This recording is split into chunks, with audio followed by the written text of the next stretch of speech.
fait exprès ou... Non, je me souviens pas. Mais alors, dis-moi précisément. Eh ben, c'est au tout début.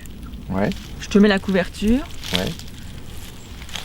Et Alors, je suis restée un peu... la taurine. Ouais, là, la taurine. Ah. Meuf la capelle, bonsoir. Et la taurine, mouve-toi. La taurine, hey, mouve-toi. Meuf là, je l'achète, je t'installe. Le testament du Père Leleu, ça s'adresse à tout public parce que c'est une farce, c'est simple. Surtout, ça correspond à l'idée que se faisait Martin Dugard du théâtre. Une pièce qu'il a écrite en 1913. C'est l'un des premiers textes qui a été joué au théâtre du Vieux Colombier qui était lancé par Jacques Copeau. La taurine est au service du Père Alexandre depuis 13 années. Elle travaille, lui tombe gravement malade, sa vie est en danger. En principe, il lui a promis son bien. Sauf que le testament n'est pas fait. Toute la pièce va tourner autour de la préoccupation de la taurine d'essayer de récupérer cet héritage. Martin Dugard pensait qu'il fallait que le théâtre se débarrasse de beaucoup de choses superflues, trop de décors, trop de scènes compliquées.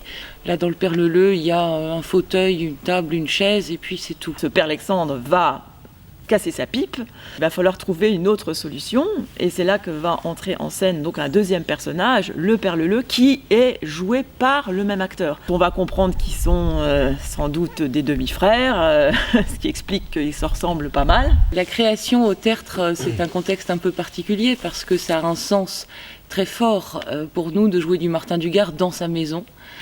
Donc c'est une aventure très, très excitante. Je voudrais profiter de mon séjour ici pour écrire cette farce paysanne qui me sera un délicieux passe-temps. Le testament du Père Leleu est inspiré d'un fait divers trouvé dans un journal de Mortagne en 1913. Comme je te dis ici que vous essayeriez de furiner. Oui, mais tant que tu fais pas ça.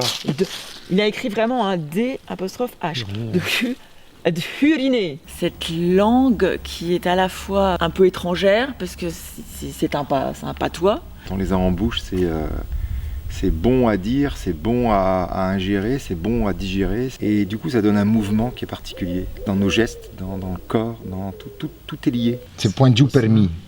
Quand je songe ce que vous avez fait pour moi, Père Alexandre... Oui, c'est point de vue permis. C'est un autre passage dont je parlais. Oui, mais toi tu parles du passage avec le Père Leleu, donc c'est plus tard.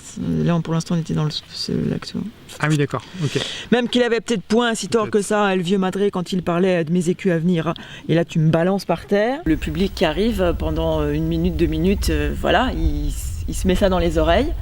Et il se pose même plus la question parce qu'effectivement c'est quand même très compréhensible. Les costumes ne sont pas datés de 1913, de l'écriture du spectacle, parce que nous avons voulu marquer le caractère finalement encore assez universel de cette comédie qui aborde des thèmes qui restent complètement d'actualité. Donc les costumes sont un peu passé, mais pas daté de 1913. On n'a pas de jupe longue, on n'a pas de choses qui soient vraiment marquées d'avant-guerre.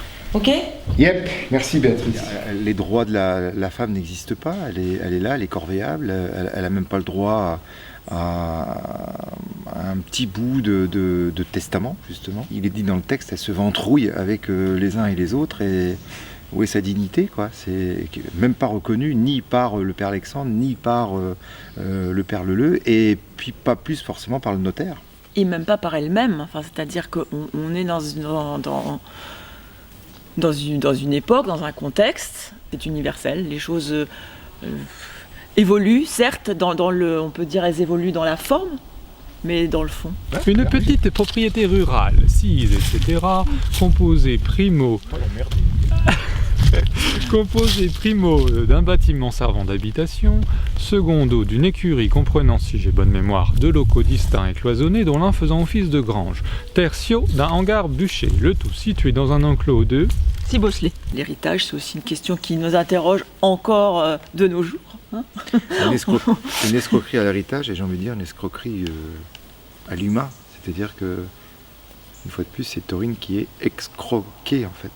C'est pas drôle ce qu'on est en train de dire, cette femme qui n'a pas de droit, mais finalement, à travers les ressorts de la farce, on réussit quand même à rire, même si c'est grinçant, mais parfois de bon cœur. On peut jouer n'importe où. On peut jouer en extérieur et en intérieur. D'ailleurs, on va jouer dans une ferme bientôt. Ouais. C'est l'avantage d'ailleurs. Ça s'adresse à tout le monde et ça peut être joué n'importe où. C'est juste formidable.